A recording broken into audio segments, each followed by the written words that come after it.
आजी करा शुद्धी नाताची बघा छान किती लागते बघा पाच पुरा चपाती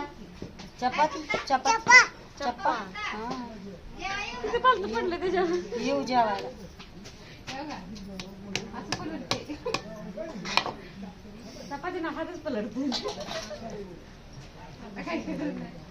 आजीला असंच लागतंय मम्मीला पप्पाला तर राहायचं जेवण आहे बघा ना उद्या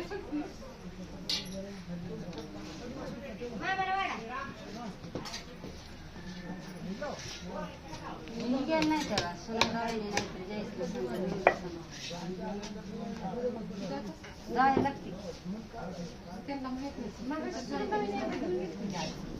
काय घेऊन घे आधी मगाशी कसला काय माहिती आता नियमाने आव नगर आणि काय घेऊन टाकून घेत्या काय मामी चपाती बघा खात खात बघ भूक लागली